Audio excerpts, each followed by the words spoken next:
वर्षसम्म त्यति लाग्दैन मलाई। 2072 को संविधानले नेपालमा रहेको भाषाभाषीहरूलाई राष्ट्रिय भाषा रूपमा दिइरहेको छ। तपाईँहरूको 7 जना संसद मध्येमा पनि यहाँ रहेका आदिवासीहरूको विभिन्न भाषाहरू छन्। त्यसलाई कार्यान्वयन गर्नको लागि चाहिँ आफ्नो मातृभाषामा शपथ ग्रहण गर्ने तयारी कस्तो छ? राई समुदायभित्र पनि विभिन्न भाषाहरू छन्। तपाईँ एउटा अङ्ग्रेजीमा दखल राख्ने व्यक्ति पक्कै पनि सम्पूर्ण भाषामा दखल छैन भन्न चाहिँ हामी अनुमान गर्न सक्दैनौँ। तपाईँ सम्पूर्ण भाषामा शपथ ग्रहण गर्ने तयारी छ कि छैन? अनि सांसदहरूलाई त्यस्तो तयारी के छ त्यो पनि जानकारी गराउनु। के अरे हाम्रो त्यो मातृभाषा बोल्नको लागि त 3 दिन अगाडि नै जानकारी गराउनु पर्ने त्यो कुराहरू त्यहाँ होला। खै के छ यो नियम कानुन गिजिङ छ त्यहाँ कारकोहरू भनेर भन्नु मिल्दैन र होइन। कसैले पनि नियम कानुन धेरै छ हाम्रो। सम्बोधन गर्नुभयो भने चाहिँ 3 दिन अगाडि जानकारी नियम कानुन यति धेरै छ सबै फाल्नुपर्छ। हजुरले हुर्काएर फाल्ने हो है। यस्तो गर उस्तो गर। अब राष्ट्रिय दलको बारेमा पनि आएको छ 10 सिट ल्याउनु पर्ने। 10 सिट ल्यायो भने मात्रै राष्ट्रिय दल हुन्छ भन्नु नि त है। किन थ्रेसहोल्ड हटाउनु पर्यो? त्यही त भनेको त्यो पनि अब थुप्रो छ त्यहाँ नियम। त्यो नियम लेख्ने मान्छेहरूको दिमाग अलिकति ठिक पनि छैन जस्तो लाग्छ मलाई। यसभन्दा अगाडिको एमाले काङ्ग्रेसले बनाएको कानुनहरूले विभेदित यसरी अब यो चिया यसरी खाँदा मात्रै खाने भने यसरी खाना पनि हुन्छ होइन। यसरी पक्रेर खानुपर्ने भन्ने छ कि नियम कानुन त फर्मल संसद संसदभित्र विभेद भइरहेको छ। संसदभित्र यसो विभेद भइरहेको छ भने सर्वसाधारणमा कति विभेद होला त्यो कानुनमा? हो त्यही भने अब यो कुराहरूमा हामी कुरा गर्छौँ। नियम कानुन लेख्छ कि कोठामा बसेर मान्छेले त्यो प्र्याक्टिकल छैन क्या। यही कुराहरूमा हाम्रो चाहिँ तपाईँको आन्दोलन रहन्छ। त्यो हो। माननीय सर, तपाईँले शपथ ग्रहण पछि चाहिँ सुनसरी क्षेत्र नम्बर 1 को एजेन्डा उठाउनु पर्दा सबैभन्दा पहिला चाहिँ के उठाउनुहुन्छ? के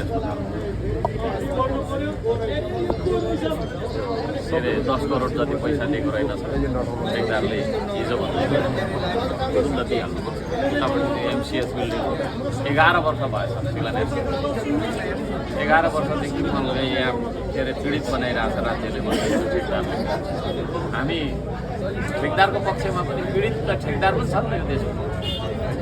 पीडित ठेकदारहरूको पक्षमा पनि सबै जो जति पीडित हो सबैको पक्षमा हामी सबै ठेकदार त्यस्तो हुँदैन। तर ठेकदारको पक्षमा तपाईँ बोल्न चाहनुहुन्छ? हो। किनभने ठेकदारले चाहिँ पैसा काम गरेर 10 करोड पैसा मेरो अड्किरहेछ भन्छ उसो कसले दिन्छ? 10 करोड ब्याज होला। सामान्य कुरो होइन। सामान्य कुरो होइन। त्यो दियो भने म 3 महिनामा के अरे सकेर जानुपर्ने भन्दै थियो। भनेपछि पूर्वाञ्चल उत्कृष्ट हस्पिटल प्रतिष्ठानमा यो भएको समस्या हल गर्न सुनसरी 1 भित्रको चाहिँ भन्नुभयो त्यसले गर्दा लु अब जाउँ पनि होला है। सुनसरी 1 भित्रको कुरा गरेको मैले। पहिलो एजेन्डा सुनसरी 1 मा नेसनलको हस्पिटल धेरै छन्। त हस्पिटलको स्वायत्तता किन भएन?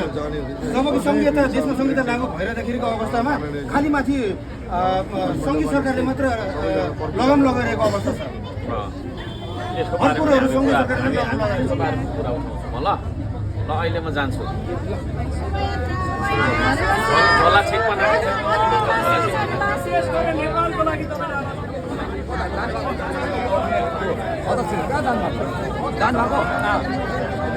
पक्षबाट चाहिँ तपाईँ चाहिँ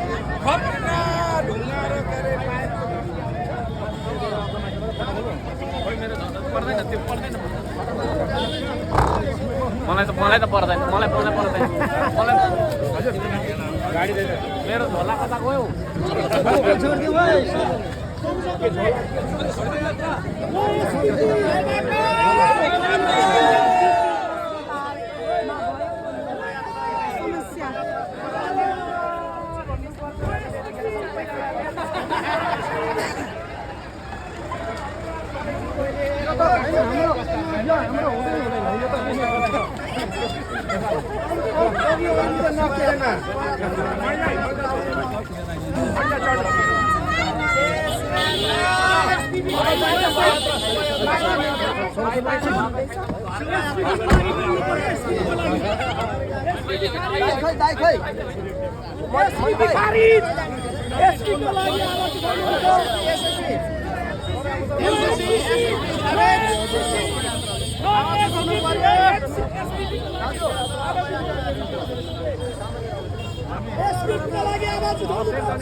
ए बा अगाडिबाट छोड न हाम्रो काम गर्नु होला धन्यवाद जय माता जय देश संस्कृति पार्टीले नो एसपीपी आउनु हुँदैन एसपीपी मुर्दाबाद एसपी रोको आए यार किन रोको एसपीपी अवश्य संस्कृति पार्टी आउनु के हुँदैन